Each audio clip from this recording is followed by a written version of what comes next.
Coming up here on Vikings Now, Kyle Rudolph. Could he be coming back to Minnesota?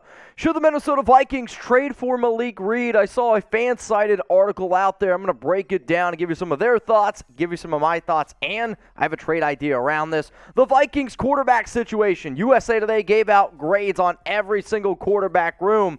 I think the Vikings grade might surprise you. And then CBS Coach Rankings. Where does Kevin O'Connell rank? But the first story that we're going to get to here, Kyle Rudolph. Spent last season with the New York Giants. Could he be coming back to Minnesota? There was a report out there that Rudolph could potentially return. We've talked about this in the past a little bit, but it just got brought up to the surface on July 14th when NFL insider from ESPN Jeremy Fowler said, free agent tight end Kyle Rudolph has interest from multiple teams ahead of training camp. The Bucs have been involved, I'm told, and a reunion with the Vikings, that's you, is not off the table. This situation should crystallize some time before camp opens. Now, the reason why this is notable is because I think it would be safe to say that Rudolph is probably the best tight end from a career standpoint that Minnesota has ever had. Last season with the Giants, only 26 catches, 257 yards, 1 touchdown. There's no doubt that Father Time has caught up to Rudolph. There's no doubt that he's not what he once was. But I do think the idea of bringing him back could make some sense for the Vikings. But this show isn't about me. It's not about producer Jack. It's about the watchers at home, and we want to know from you. Why for yes or and for no? Because I'm about to give my answer here. Should the Vikings bring back Kyle Rudolph? My answer is yes. Bring back Rudolph. Put him at the front of your sled. No, I'm kind of kidding there. But at one time, Rudolph might have been one of the front guys on the sled. Would have been one of the front guys on the offense. Now at this time in his career and with the other talent around him, you can put him on the back end. This is going to help strengthen your overall depth at the tight end position. And I like when guys, I honestly would have liked if he would have stuck around, but I understood the contract was there. Played his entire career with Minnesota, go somewhere else. I want to see Kyle Rudolph retire a Viking. So when you look at the numbers from top to bottom, yeah, he's not going to be catching the football as much, but Rudolph could block. The Kevin O'Connell system doesn't necessarily favor a blocking tight end all that much, but you still need one. And from a career standpoint with the Vikings, 453 grabs, 4,488 yards, 48 total touchdowns. On top of all of that, I think he's an upgrade over your backups. No, he's not going to take playing time away from Irv Smith, and I don't want him to take playing time away from Irv Smith. But when Smith needs to run off the field, get some Gatorade, get some high-quality H2O from the water boy, then you could potentially throw him out there. I don't think it's a terrible idea. I also think having some veterans in your system when you have a new coaching regime is never a bad thing. What is a bad thing is 71% of the people that have been watching our YouTube channel are unsubscribed. Let's change that. Hit that sub button. If you're like, well, why should I sub? The first reason is if you're a Vikings fan and you don't like free videos, maybe you're not a Vikings fan. I don't know. On top of that, we're going to give shout-outs to the new subs. So here are our most recent subs on Vikings Now. Major shout-out to Hayden Purdue. Shout-out to Skara60, Slothy, Donnie, and then Conaway Hendrickson. Y'all are the real ones, and if you want to see your name featured on a show, dude, just hit that sub button. The next story coming up here on Vikings Now is a little bit of a trade rumor, and this part of the offseason, I like to see what other content creators are making, and I'll give my ideas, and I'll kind of break down their ideas on it. Well, they released an article titled, Denver Broncos 3 trade possibilities with the Minnesota Vikings. And the reason why Malik Reed was mentioned in this is because the Vikings hired Ed Donatel as their new defensive coordinator, and Reed has started 34 games the past 3 seasons with Denver. Did they anticipate that he was going to get as much playing time as what he was going to? No. But when Von Miller left, the injuries to Bradley Chubb, it opened up a door for Malik Reed, and I will tip my cap to the Denver Broncos because I think they've been able to do a very solid job at finding linebackers, finding edge rushers, and getting the most out of their talent. Last season, 43 tackles, 5 sacks, 3 tackles for loss. In 2020, 8 sacks. In 2019, 2. So he's had some success. He's gotten better, and anytime that you believe that you can make a move happen, you try to do it. And the reason why Malik Reed could be a trade candidate is because he is a little bit buried on the depth chart, kind of like what Wonham is. And in all honesty, it's very, very similar to that. So if you go out, you make this deal happen. Personally, I think he's better than DJ Wonham. He's not better than Danielle Hunter. He's not better than Zardarius Smith. But in today's NFL and the NFC North, when you got the two-time and back-to-back, not even two-time, four-time, but back-to-back NFL MVP and Aaron Rodgers, I don't necessarily think having extra edge rush help is ever bad. And maybe this just goes back to my days of watching The Price is Right with my Aunt Wanda. But if you feel like you can get a good deal, I'm going to try to get a good deal. And if Malik Reed is actually out there, well, hey, let's throw some picks at him, and let's see if we can bring him on in. So here's the trade idea that I decided to cook up. The Minnesota Vikings get Malik Reed. The Denver Broncos get a fifth-round pick. If I was Denver, would I want more? Yes. But I'm not making a video for the Broncos. I'm making a video for the Vikings, and this is the trade I would offer. So who wins the deal here? Let me know what you all are thinking in the comments section. Type MIN for the Minnesota Vikings. Or if you think the Broncos win, crazy, then you can type DEN.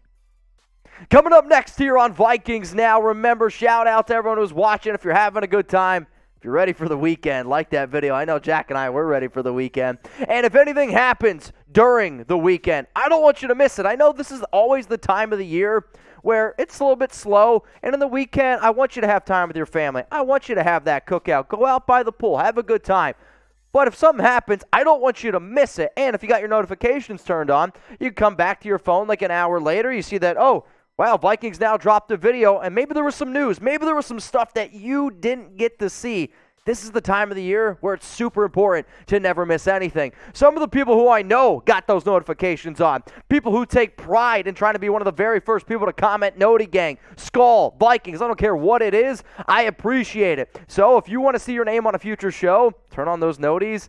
Click that bell, click all, and try to comment first. So shout out to Corey. Love this name here. I'm in a bush. Richard Nelson, Nymissim, I don't know, Martin Neuter. Y'all are real ones. Thanks for turning on those noties and continue to spam when we drop those videos. Let's go to Kirk Cousins. Let's talk about the Minnesota Vikings quarterback situation.